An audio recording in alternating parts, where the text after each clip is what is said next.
মধ্যপ্রাচ্যে ৪টি আরব দেশের ভূখণ্ডকে অন্তর্ভুক্ত করে বৃহত্তর ইসরায়েলের মানচিত্র প্রকাশ করেছে তেল আবিব।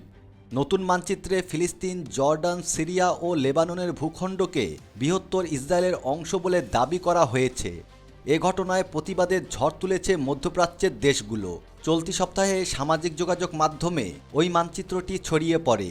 এতে ফিলিস্তিন, জর্ডান, সিরিয়া ও লেবাননের বিস্তীর্ণ ভূখণ্ড বৃহত্তর ইসরায়েলের অন্তর্ভুক্ত করা হয়েছে। এই মানচিত্র প্রকাশের পরই নিন্দার ঝড় উঠেছে। অধিকৃত পশ্চিম তীরের ফিলিস্তিনি কর্তৃপক্ষের মুখপাত্র নাবিল আবু রুদাইনে ওই মানচিত্রকে সব আন্তর্জাতিক আইন ও প্রস্তাবের সুস্পষ্ট লঙ্ঘন বলে উল্লেখ করেছেন। তিনি বলেন, ইসরায়েলের দখলদারির নীতি, অবৈধ বসতি স্থাপনকারীদের হামলা এবং আল আকসা মসজিদের বিরামহীন অবমাননা বন্ধ করতে জরুরি ভিত্তিতে আন্তর্জাতিক সম্প্রদায়ের পদক্ষেপ নেওয়া উচিত।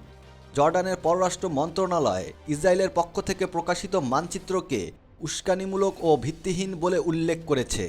তারা বলছে, বর্ণবাদের ভিত্তিতে নেওয়া ইসরায়েলি পদক্ষেপ যেমন জর্ডানের সার্বভৌমত্বকে দুর্বল করতে পারবে না, তেমনি তা ফিলিস্তিনি জনগণের ন্যায়সঙ্গত অধিকারও লঙ্ঘন করতে পারবে না। সেই সঙ্গে ইসরায়েলের সরকারকে অবিলম্বে এ ধরনের উস্কানিমূলক পদক্ষেপ ও বেপরোয়া বক্তব্য বিবৃতি বন্ধ করতে বলেছে জর্ডানের পররাষ্ট্র মন্ত্রণালয়। তা না হলে এসব পদক্ষেপ কেবল মধ্যপ্রাচ্যে উত্তেজনা বৃদ্ধি করবে বলেও সতর্ক করেছেন তিনি। এছাড়া সৌদি আরবও বৃহত্তর ইসরায়েলের মানচিত্রের নিন্দা ও প্রত্যাখ্যান করেছে।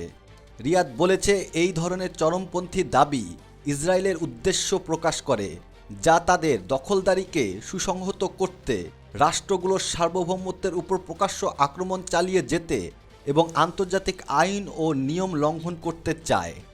সৌদি আরবের পররাষ্ট্র মন্ত্রণালয় আন্তর্জাতিক সম্প্রদায়কে এই অঞ্চল এবং জনগণের বিরুদ্ধে ইসরায়েলের আইন ও নিয়ম লঙ্ঘন বন্ধে তাদের ভূমিকা পালন করার আহ্বান পুনর্ব্যক্ত করেছে। এছাড়া অন্য দেশের সার্বভৌমত্ব এবং তাদের সীমানার প্রতি সম্মান প্রদর্শনের প্রয়োজনীয়তার উপরও জোর দিয়েছে সৌদি।